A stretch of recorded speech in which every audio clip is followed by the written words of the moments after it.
Yes, municipalities really do need electronic document and records management systems. Any level of local government, generally speaking, and that applies to US, Canada, or EU. Any municipality or county, such as special districts, regional level authorities, even local utilities, such as water utilities or electrical utilities. So why? Why do they need it? Well, there are three overarching reasons. One is legislative compliance. You have to comply with any legislation that forces this matter. And that means that there's plenty of legislation out there that includes privacy legislation and governance related legislation that requires you to disclose public records in a timely manner and make sure that you protect private information. And there's more. Risk reduction means that you should have less exposure to litigation. And when you do, the cost of prosecuting that litigation should be lower. It pretty well will be. Also, your risk of reputational damage is lower because you'll have better security and you'll have less likelihood of being found guilty or being accused of leaking information or not recording proper information. And downstream, you should realize some operational and benefits such as service improvements. That would mean things like faster search and retrieval. So your users can find what they need when they need it faster. And you'll be better protected from disasters. So a lot of reasons here. Okay, let's talk about compliance and legal defensibility for a minute.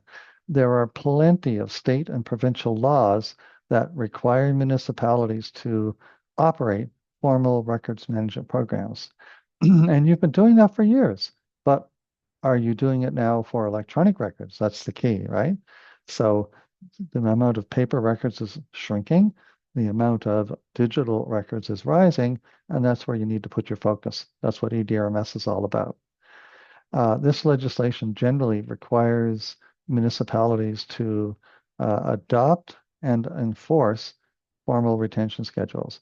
And a retention schedule is a list. It's a list of business activities. And for each business activity, it sets a rule for how long to keep records generated by that business activity and what to do with them after their life cycle has ended, such as delete it or transfer it to an archives. So in Canada, we have provincial MGA, Municipal Government Acts, for pretty much all provinces and territories. And in the USA, we have open government legislation of various forms. And that type of legislation generally calls for transparency in meetings and better access to records, access to the public, that is, the taxpayer. Another benefit of EDRMS is faster disclosure response. All local governments have to disclose records upon request via privacy laws, and the speed with which you can respond is greatly improved with EDRMS, and that's due to standardized metadata. Not only that, but you can prove that you did a good job of that request via audit trails. So not only do you get it done faster, but you get these requests fulfilled in a higher quality way. It will help you dig out more respondent records and document it well so that you can defend yourself if you ever find yourself being challenged. And it will also help you eliminate riot data, redundant, inaccessible, outdated, and transient documents and data. So that makes all your responses faster because you don't have to plow through so much stuff you don't need. And the retention schedule is constantly trimming or pruning away at your older records, so you only have up-to-date records left. All of that leads to faster disclosure and better disclosure. What about privacy protection? Well, this is huge and getting bigger by the day. In the US, we have the CPRA, California Privacy Rights Act. That's pretty much a de facto national standard, in my opinion. It is kind of the largest and most comprehensive piece of privacy legislation in the USA, in my opinion. And about 20 different states now have variants of that. most of them pretty much stick to the structure of the CPRA.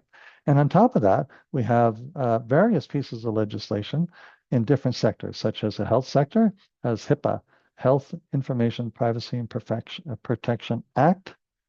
And in Canada, pretty much all provinces have their own privacy laws. A good example in Ontario, Canada's largest province, is MFIPA, Municipal Freedom of Information and Privacy Protection Act. And again, there are variants of that in each province. And in the EU, we have the granddaddy of them all, the General Data Protection Regulations, the good old GDPR. This set the standard and set the pace for privacy legislation worldwide. In fact, I would go so far as to say that the CPRA is a variant of the GDPR with stronger penalties. Either way, privacy protection is huge, and an EDRMS will help deliver that. So what happens downstream? Well, on a day-to-day basis, your operations should also improve. Your day-to-day operations, such as your security, and a huge thing is reduction in storage costs, both physical and digital. If you look at this diagram here to the right, you'll see the red line. That red line is what you're doing today, which is storing and storing and storing and deleting too little or not enough or none. And digital storage costs money, actually more than physical storage. So, so with an EDRMS, what you'll see in the diagram here, the blue line, is the slope of the growth slows immediately, and then it levels off after about 5 years, and then it drops again once you start doing large-scale dispositions, and you're throwing out a lot of stuff that's been around way too long. Then it settles down to a much lower constant state from that point forward. And this alone can pretty much justify a modern EDRMS. So we have another benefit here too to operations, which is better decision making. Because when people can find what they need, when they need it, and what they're finding is exactly the correct, appropriate, most recent version, then decision making is improved. That will allow you to issue permits, enforcements, support your council decision making. All that becomes better quality and more efficient with an EDRMS, which in turn should result in improved public trust and their opinion of your service. Now, what happens when a hurricane or earthquake or, in the Canada's case, a forest fire rolls in unexpectedly? Well, with an EDRMS, you'll get back in business sooner, okay? Two ways. One is vital records are tagged and identified in the retention schedule, and the physical vital records are duplicated safely off-site. And in the digital case, the digital vital records are in the cloud. In fact, with an EDRMS, all records are in the cloud. And that means whatever disaster hits, you're not going to lose your records. So immediately after, you can just get right back to business with your records. So how does an EDRMS reduce your risk? Well, in a couple of different ways.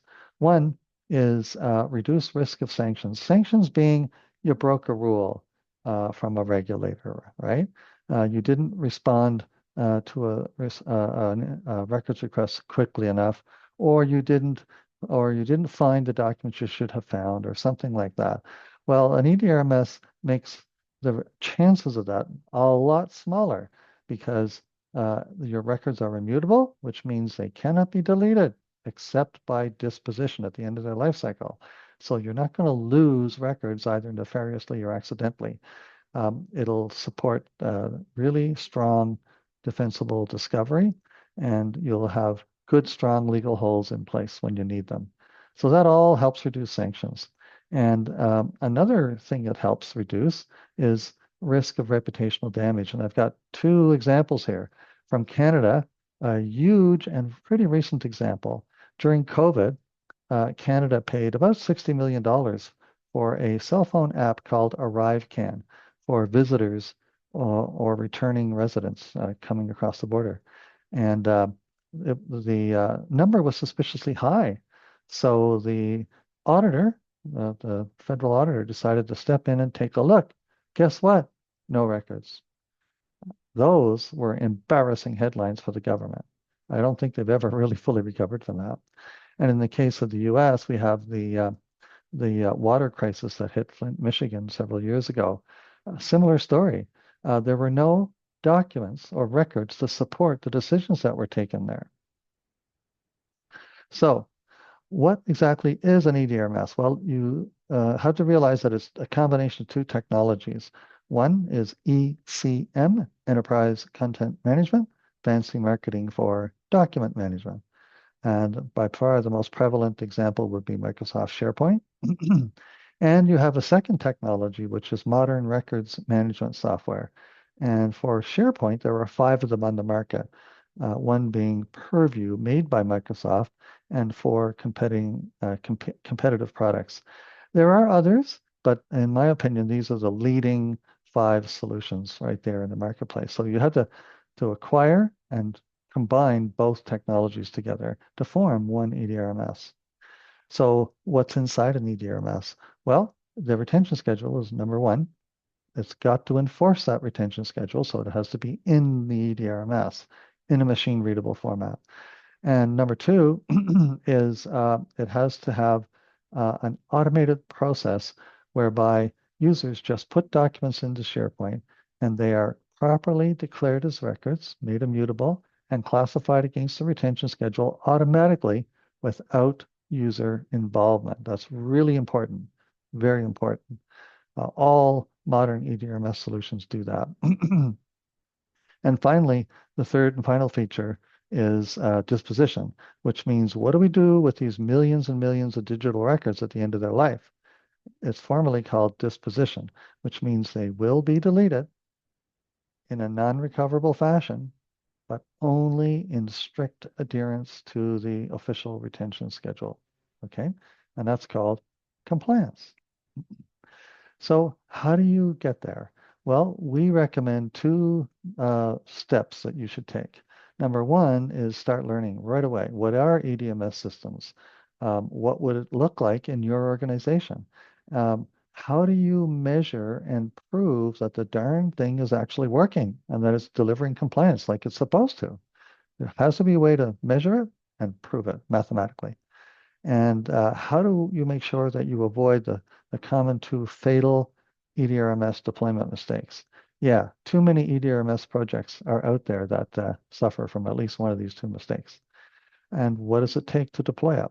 So at RIMTech, we have numerous training courses all about electronic record keeping, the science, and all about EDRMS. Everything you want to know about an EDRMS. What are they? Learn what they do, how to make good decisions with them, and what's it going to take to deploy it.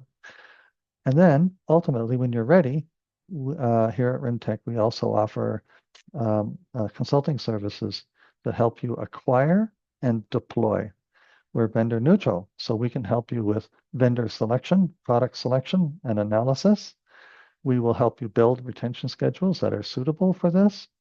And yes, your existing retention schedule will have to change. We can produce project models, plans, and budgets, and we can use new tools from Catalyst. That's a sister company to RIMTech.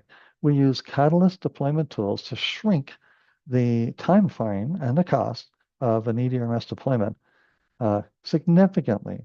Even without exaggerating, I can say we can shrink them from many years to many or few months, even to a few weeks. Significant reduction in cost and time. So that's it. Thank you very much.